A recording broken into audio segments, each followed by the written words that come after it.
Joe Ryan is the last remaining Minnesota Twin. Everyone else got traded, even Griffin Jax, who requested one. We'll get to that in a moment. Joe Ryan fell for some news. It started to circulate quickly on social slants that he had been dealt, but that actually was not the case. So I first off feel bad when the actual human being that sees this thinks they've been dealt and then find out that they actually haven't been dealt. It's not like it was a crazy thought because 40% of the roster was traded the other day. Yeah, obviously, when everybody starts to go and you feel and you hear your name or something comes out, you automatically think that it's true. It's not the first time I've seen someone hear about it online or on TV or something like that. I was having breakfast with Alan Craig years ago when he got traded to Boston, him and Joe Kelly, and we found out on the bottom of the TV it just came across. So I'm not, but obviously it wasn't true. So you gotta there's so many rumors out there, a lot of things flying off the table. So, there's one, and when I was in Chicago, I thought I was getting traded to the Rays, and I had a no trade to him. So I was like, "Hey, am I getting traded?" And they're like, "No," but everyone was texting me like, "Hey, welcome to the Rays," and I was like, "I've not been traded." So it does happen. It is, and it's definitely weird when you have to go into the team and be like, "I guess I'm not traded." I was there for the Alan Craig, Joe Kelly. I've told that story many times. So Yeah. it's crazy that we've gotten to the point where players now find out on their phone and on Twitter rather than from the manager and the general manager. That to me is insanity. So I don't know how we fix this.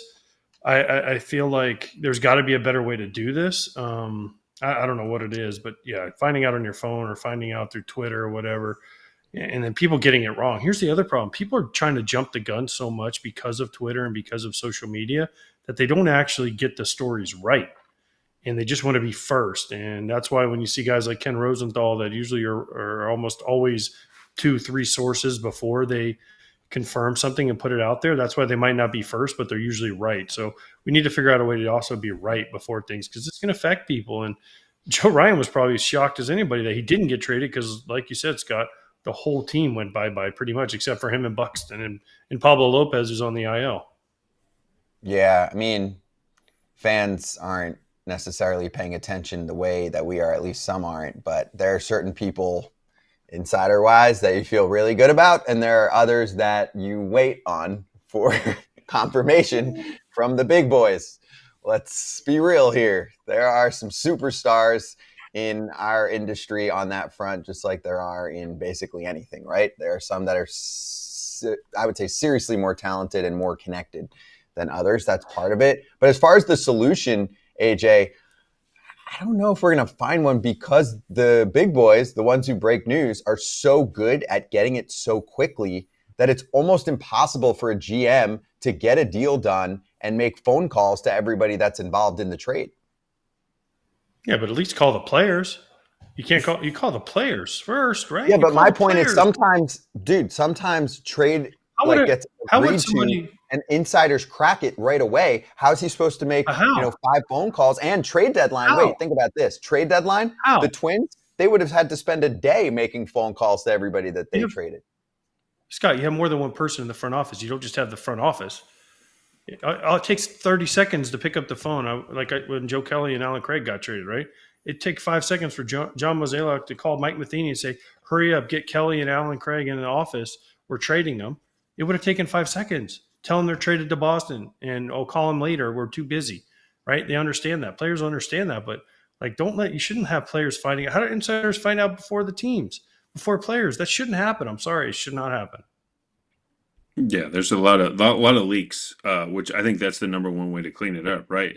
If you clean up those little leaks, whether it's in organizations or with agents and stuff like that, then you can clean that up to where no player gets blindsided. And then the Alan Craig thing, I remember Lackey saying he knew the night before that it was probably going to go down. So somehow, some way, certain things got to be passed through physical wise and stuff like that. That other teams are a little bit ahead of another team and stuff like that. So yes, it needs to be cleaned up, and I think a lot of it has to do with league sources, front offices. They've got their little people they try to get things out to, so they might write some nice things about them. So if you can clean that up, then you won't get the false story coming out or the jump the gun story as some things might happen.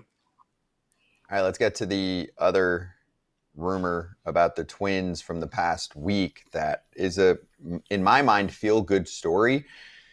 Griffin Jax requested a trade. This according to a story from Dan Hayes in The Athletic. And the Twins were like, okay. So they traded him to the Rays. They got Taj Bradley. Do you think this was the right thing, AJ, to listen to Griffin? I don't know if they had plans to trade him anyway, because they traded almost everyone. I mean, some people were like, Louis Varland, he's under control for 2030. He costs nothing right now. They just cleared house. So do you think that if they weren't going to trade him and Griffin Jax talked them into it, it was the right call based on what is going on with this franchise and how hopefully they're going to be sold and things are going to kind of kick back into gear again for them?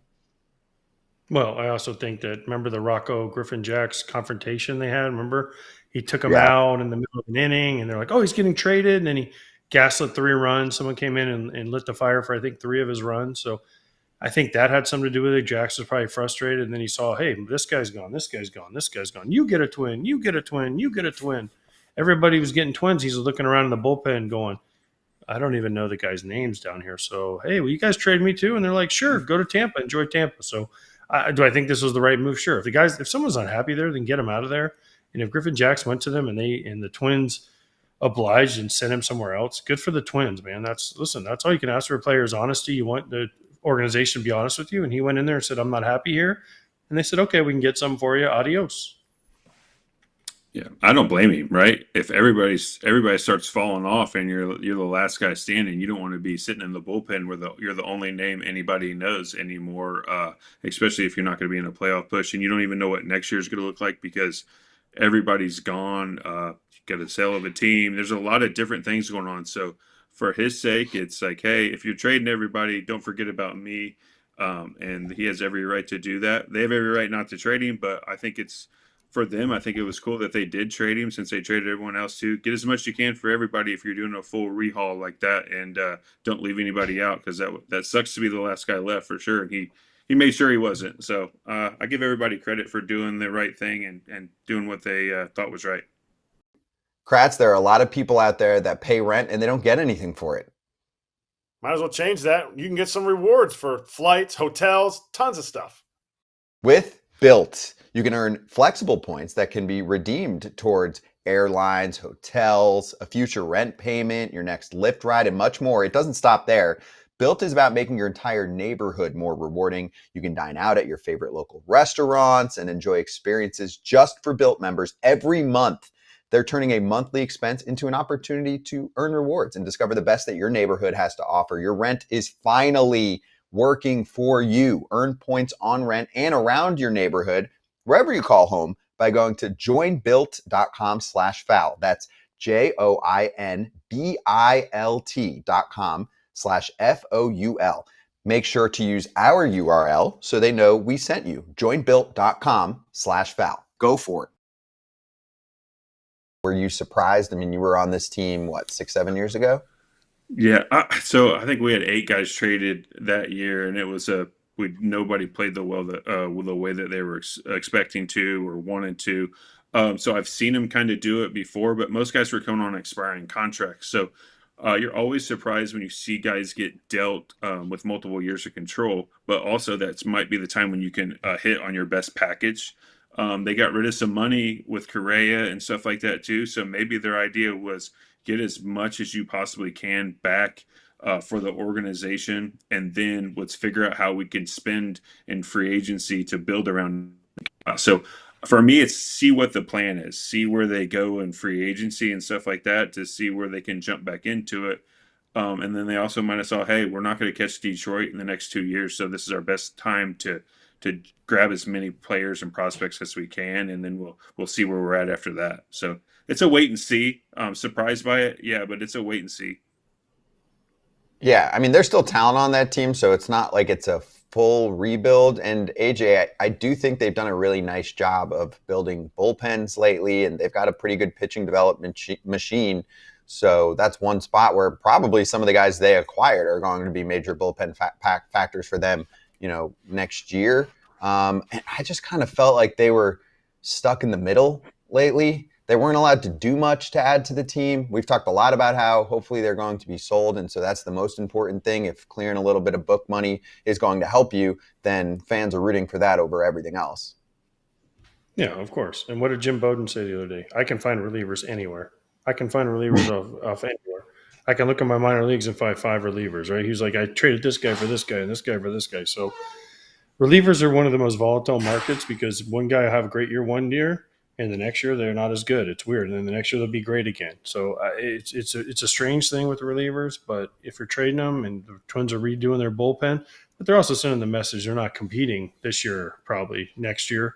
So yeah, it's an interesting dilemma they're in. What are they going to do? They need to sell the team. Is the team going to be sold? I mean, we're hearing it might be sold pretty quickly, but we haven't heard any rumors. We thought it was the Ishbias. They're going to the White Sox.